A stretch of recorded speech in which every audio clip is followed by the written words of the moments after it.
Hello बच्चों।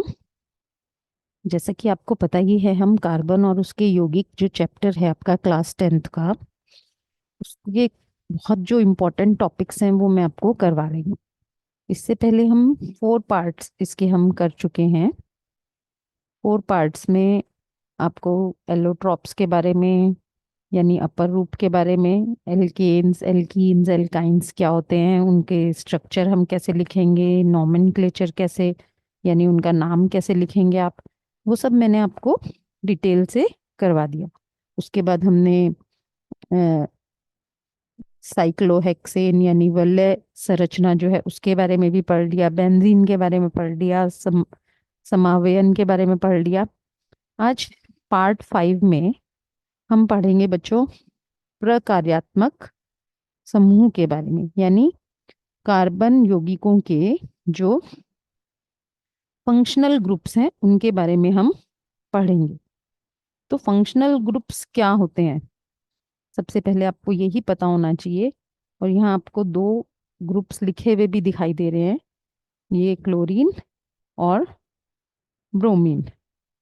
तो सबसे पहले आपको यही पता होना चाहिए कि कार्बन यौगिकों में कुछ कभी कभी हाइड्रोजन जो है एक विषम परमाणु से प्रतिस्थापित हम उसको कर देते हैं, किसी तत्व से प्रतिस्थापित कर देते हैं, तो जिसे हम विषम परमाणु कहते हैं। इन विषम परमाणु से जब हम उसको प्रतिस्थापित कर देते हैं तो उसके नाम में, उसके गुणों में कुछ अंतर आ जाते हैं। तो सबसे पहला जो हम पढ़ेंगे, आपको जैसा पता ही है कि क्लोरीन और ब्रोमीन जो हैं कौन से समूह के हैं, हेलोजन समूह के हैं। तो यहाँ पर हमारा विषम परमाणु क्या है, क्लोरीन, और ब्रोमीन से हम एक एक हाइड्रोजन को यदि प्रतिस्थापित कर दें तो जो यौगिक नया बनेगा उसका नाम क्या होगा और उसकी संरचना कैसी होगी, हम उसको क्या बोलेंगे, कैसे लिखेंगे। जैसे देखिए, मीथेन का हमारा फॉर्मूला था बच्चों CH4। सबसे इजी एग्जाम्पल लिया है मैंने आपके लिए ताकि आपको समझने में आसान हो। मीथेन का बच्चों आपका फॉर्मूला जो था वो था CH4। तो हमने यहाँ पर एक हाइड्रोजन को प्रतिस्थापित कर दिया, CH3 तो है हमारे पास यहाँ पर, एक हाइड्रोजन को हमने क्लोरीन जो है तत्व से प्रतिस्थापित कर दिया, तो इसका नाम हो गया बच्चों क्लोरोमीथेन। इसका नाम क्या हो गया, क्लोरोमीथेन। इसी तरह हम अगर इसको ब्रोमीन से प्रतिस्थापित कर दें, एक हाइड्रोजन हटा के यहाँ पर हमने जैसे ब्रोमीन से प्रतिस्थापित कर दिया, तो इसका नाम हो जाएगा ब्रोमोमीथेन। बहुत इजी है बच्चों, लेकिन आपको फिर भी इसको समझना पड़ेगा एक बार। आप इसको एक बार समझ लेंगे तो आपके लिए ये बिल्कुल इजी है कि कैसे हम अलग अलग तत्वों से इसको प्रतिस्थापित करते हैं और किस प्रकार उसका नाम फिर लिखा जाता है। नेक्स्ट देखिए, नेक्स्ट जो हमारा समूह है उसका नाम है बच्चों एल्कोहल। जो अगला हमारा प्रक्रियात्मक समूह है उसका नाम है एल्कोहल। यहाँ पर जो हाइड्रोजन है उसे प्रतिस्थापित कौन करेगा, ऑक्सीजन। तो यहाँ पर इस तरह से एक हाइड्रोजन की जगह हम उसको ऑक्सीजन से प्रतिस्थापित कर देते हैं। चलिए देखिए कि क्या फर्क पड़ता है और कैसे नाम बदल जाता है। तो अगर हम उसको यहाँ पे देखिए आप, जैसे कि ये वाला जो समूह है OH समूह, ये अल्कोहल का एक तरह से प्रतीक है आपके लिए यहाँ पर। तो एक हाइड्रोजन को हमने OH समूह से यहाँ पर प्रतिस्थापित कर दिया। CH4 मीथेन का फॉर्मूला था आपके पास, उसको हम जब OH से प्रतिस्थापित कर दिया तो नाम में क्या फर्क आ गया, आप यहाँ पे देखिए। मीथेन की जगह हम अब हमारा नाम हो गया मिथेनॉल। ई की जगह METHANE थी पहले स्पेलिंग, अब मिथेनॉल, यानी सफिक्स जो चेंज हुआ वो क्या बदला, OL। ठीक है, नेक्स्ट देखिए, जैसे एक एग्जांपल और ले लेते हैं हम। इथेन से क्या बन गया बच्चों, एथेनॉल। एथेनॉल। इसका फॉर्मूला क्या हो जाएगा फिर? C2H5। वैसे इथेन का फॉर्मूला हमारा C2H6 है, लेकिन यहाँ C2H5 हो गया और एक हाइड्रोजन को OH समूह से हमने प्रतिस्थापित कर दिया। इसे हम प्रक्रियात्मक समूह कहते हैं। तो एल्कोहल जो है हमारा पहला प्रक्रियात्मक समूह हो गया यहाँ पर। इससे पहले हम हेलोजन समूह के बारे में भी पढ़ चुके हैं अपना, क्लोरो या ब्रोमो। तो आगे बढ़ते हैं हम। नेक्स्ट है हमारा एल्डिहाइड समूह। नाम थोड़े आपके लिए नए हैं बच्चों, इसलिए आप थोड़ा इनको ध्यान से सुने और समझने का भी प्रयास करें। नेक्स्ट जो हमारा समूह है वो है एल्डिहाइड समूह। इसकी जो पहचान है वो कुछ इस तरह की है।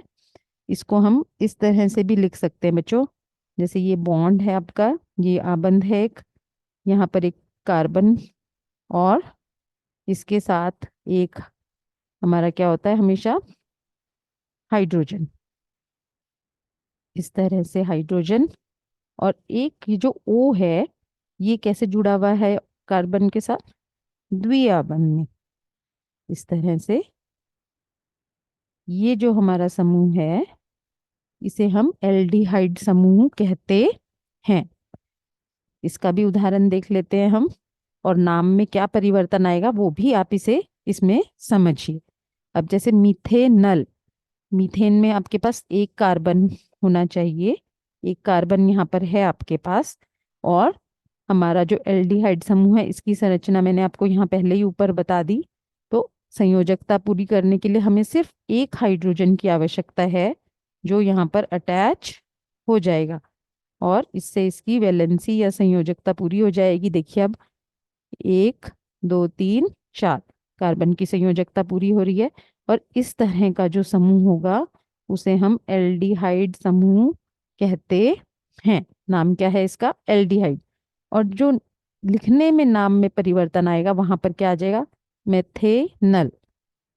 इसको ध्यान से समझिए आप, और इसको कॉपी में लिख के प्रैक्टिस करेंगे तो आपके लिए बहुत इजी हो जाएगा बच्चों। ये एक और ले लेते हैं हम अगला इसी श्रृंखला में, एथेनल। एथेनल मतलब 2 कार्बन। यहाँ पर आप देख सकते हैं 2 कार्बन है, एक कार्बन यहाँ पर है आपके पास और एक कार्बन यहाँ पर है। तो अगर हमने अब इसकी संरचना बनानी हो तो हम किस तरह से बनाएंगे फिर? एक कार्बन आपका यहाँ पर आ गया और इसको हम यहाँ पर 3 हाइड्रोजन, ये 3 हाइड्रोजन हो गए इसके, और दूसरा कार्बन हमारा यहाँ पर है और एक हाइड्रोजन हमारा यहाँ पर अटैच हो जाएगा।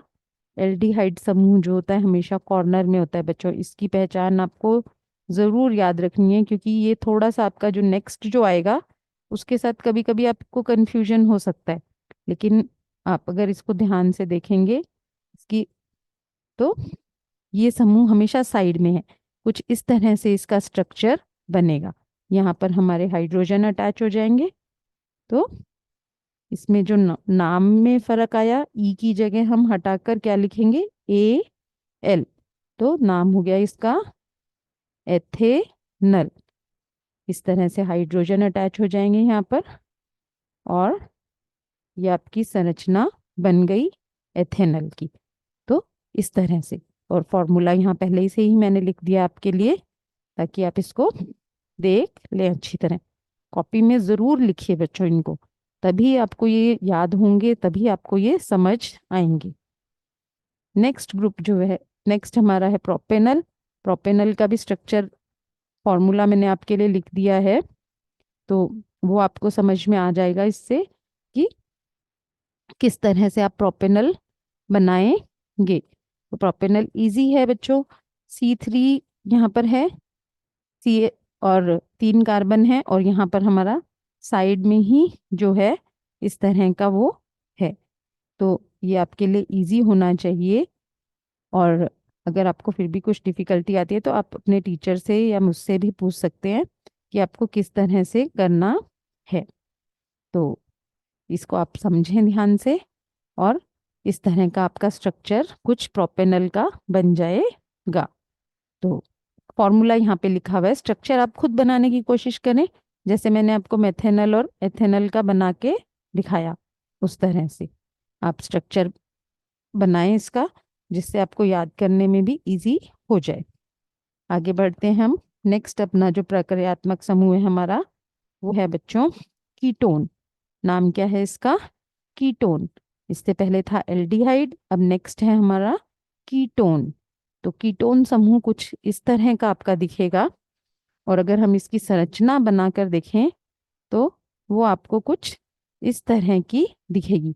जैसा मैंने आपको बताया कि एल्डिहाइड समूह जो है वो साइड में होता है, कॉर्नर पे होता है। कीटोन की बच्चों ये पहचान आप याद रख सकते हैं कि ये आपको बीच में मिलेगा, इसके दोनों साइड आपको कार्बन मिलेंगी। तो इस तरह की इसकी संरचना है, स्ट्रक्चर कुछ इस तरह का है इसका।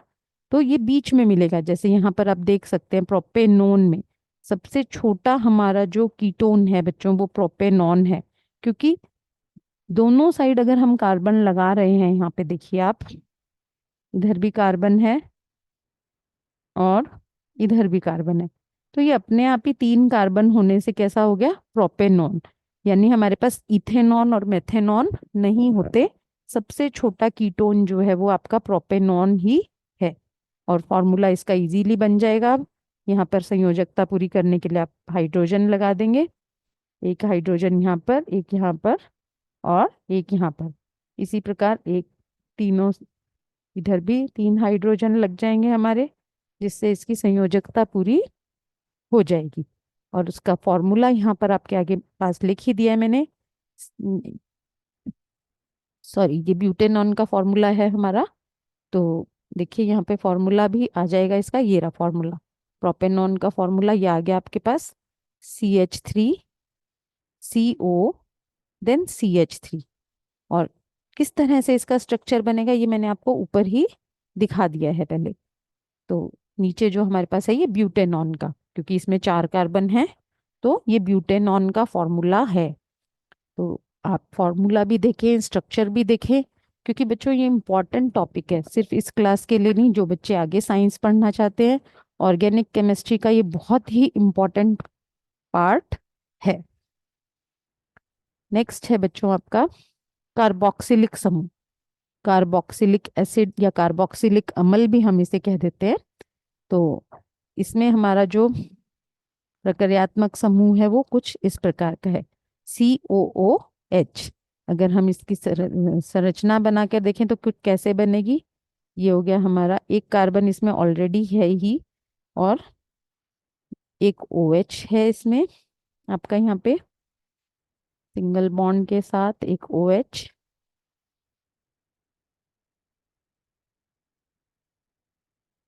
और यहाँ पर द्विआबंध, और यहाँ पर आपका O।